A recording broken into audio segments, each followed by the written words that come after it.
د وجې دي مسلمانان د ورځې په ځان باندې حلال خوراک بند کړ ګناه کرنا تو درکنار حلالا بیبي ورسره په کور کې مهیا میسر وه ربه ما رمضان د وجې دي مسلمانان د ورځې په ځان باندې حلاله بیبي بنده کړه رمضان څه مې غواړي رمضان به یې ربه د روژهدارو بخښنه غواړم د روژهدارو بخښنه قرآن تصویر غواړي قرآن به یې ربه دي مسلمانان چې ټیک د روژه وه خو چې کله دوی روژه ماته کړه دوی بیټک ته لا نړ حجرې ته لا نړ پلې ګراونډ ته لا نړ کرکټ ته لا نړ پبجي ته لا نړ بل الله یو لډو ته لا نړ گیم یې ونه کړ کرکټ یې ونه کړ ربه ما رمضان د وجې ما قرآن د وجې دی مسلمانان ځان د اړخ نه جدا کړ بستر نه جدا کړ اے سی نه جدا کړ روم کولر نه ځان جدا کړ د نرمې بسترې نه ځان جدا کړ ربه ستا قرآن دیر سپاري د قاري صاحب په ابتدا کې دیر سپاري ستا قرآن یې زه واورېدم حافظ سعید الرحمن قرآن ولسته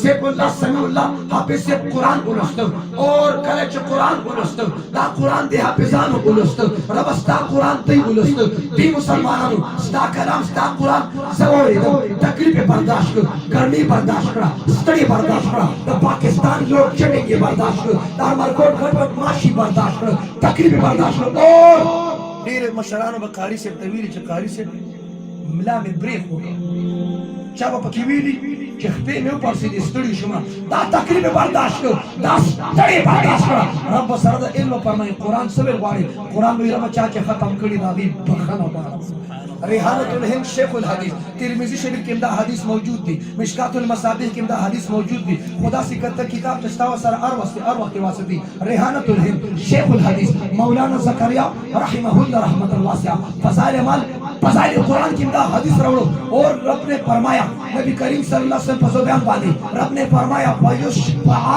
فیشفعانی الله دا قرآن سپارښم قبول کړه رمضان سپارښم حجی صاحب دا قرآن دا سبا ستا سپارش کوي دا روژه به ستا سپارش کوي او رمضان د مغفرت میاشت ده کومه میاشت ده دا د مغفرت میاشت ده روژه ماتي په ټایم کې خلک څه کوي تاسو څه کوئ مکه کارنۍ کې څه کوئ روژه ماتي ټایم کې د دسترخوان ته کښېنئ څه کوئ پلیټونه باندې جنګ کوئ ځان ته ښکلي ښکلي پلیټونه رانږدې کوئ یو ګیلاس کې رسم ماله جام پکار دی جام په ګیلاس باندې خو تندر ماتي کې جام پکار دی کټوره پکار ده غټ برتن پکار دی روژه ماتي ټایم کې خلک څه کوي خلق دعا کوي بولو خلق دعا کوي اور فرشتي څه کوي په دعا باندې څه وایي امین وایي اور الله تعالی څه کوي خلق دعا کوي روژه ماتي کوي فرشتي امین وایي اور رب کائنات د روژه ماتي په ټایم کې روزانه 10 لاکھ جهنميان د جهنم نه وباسي جنت ته راځي چې روزانه 10 لاکھ شو دیر شروع شي څومره دیر شو زما د یادو مطابق زما د عمر ته ګورې ما پاکستان کې راځي صاحب دیر شو روژې نه دي کړی ښه دا ظالمان حکمرانان دیر شو ته پرېږدي نه کله یو خلوب ښه په نه را کله دوه خلوب ښه په نه را فخر پې کوو سعودي حکومت که روژه خوړلي نو بیا د سعودي حکومت اعلان کړي د افغانستان حکومت اعلان کړي چې موږ روژه خوړلې ده او بیا به دا روژه نیسو ستا پاکستان حکومت چې په ما تا روژه وخوري بیا حکومت اعلان کړي چې روژه راوګرځوي بولو چې روژې دیر شي څومره شي او 10 لاکھ روزانه شو اوس په پته لګي چې میتھمیټکس چا ویلي اور ریاضی چا ویلي دا ها اور حسابدان څوک دی چې روزانه 10 لاکھ شي او 30 کی ضرب ورکی سونه بشي 3 کروڑ جهنميان زماره په دې مبارک میاشت کې جهنم نه وباسي جنت کې راځي جنت ته شهید بم جنت تزي شهید بم جنت تزي او پر رمضان کې چې څوک وفات شي دا بم جنت تزي مولانا عبدالله شهید الله جنت ته رسولي شهید په جنت تزي چرته بزي بولو شهید په جنت تزي نو چې شهید جنت تزي پر رمضان کې مسلمان وفات شي جنت تزي ما زکه بزي چې پر رمضان کې الله د جهنميانو فیصله د جنت کوي 3 کروڑ اور د اختر پشپت بجې دوچن شي 3 کروڑ 6 کروڑ جهنميان الله په دې مبارک میاشت کې جهنم نو باسي جنت ته داخلي چاوي داوري ما زکه چې د روزې میاشت د پیار میاشت د روزې میاشت د محبت میاشت د روزې میاشت د الفت میاشت د روزې میاشت د صلح میاشت د روزې میاشت د روح میاشت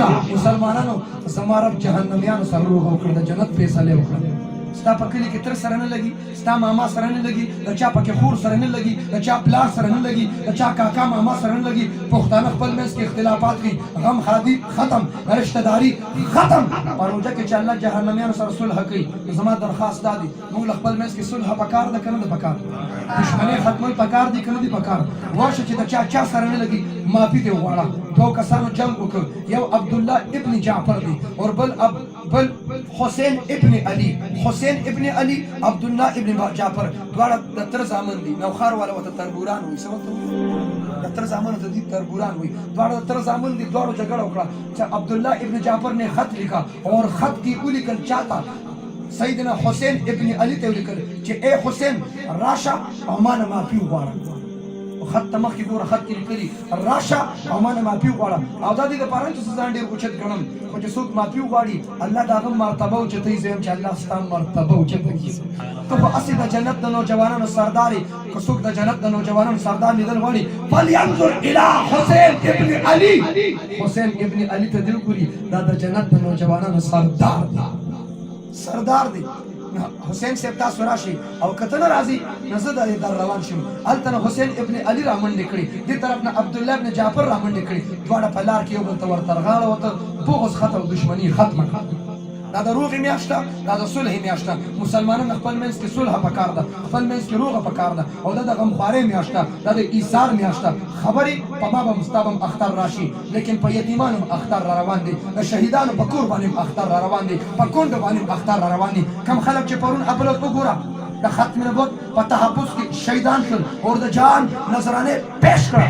اگر چې زمونږ د دیوبند والو تحریک لبیک سره څه تعلق نشته دی، لیکن تحریک لبیک والو مطالبه حق او سچ وی کنه وی چې ستا فرانس سره د پیغمبر په شان کې ګستاخی وکړي، فرانس سره سفارتي تعلقات ختمول پکار دي کنه دي پکار. وردا څه خبرې اسلامي مذهبي خبرې دي. عمر دا خو صرف یو تحریک دی. پاکستان د مذهبي تحریکونو نه ډک دی. کټول را پاسې چاله بیا چل نه ورسي. دیو جنا کم خلک چې تحریک والو شهیدان شول الله د هغې شهادتونه هم قبول کړي. اور د پولیس د محکمې چې کم پولیس والا د پولیس د محکمې چې کم پولیس والا شهیدان شول، زه وایم زما وسعت وګوره، زه وایم الله دې د هغې شهادت هم قبول کړي.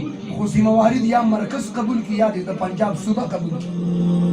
ذمهواري د دغه شهداو ذمهواري دي یا مرکز قبول کی یا د صوبه قبول کی چې تا خپل پولیس راواغستل او تا د هغه عاشقانو مقابله ته ودرول.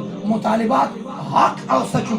لہذا موږ هغه وخت پورې چین سره نه کینو څو پورې چې موږ د فرانس سفیر د ملک نه بار کړی نه ان شاء الله العزیز. موږ عاشقان مصطفی یو.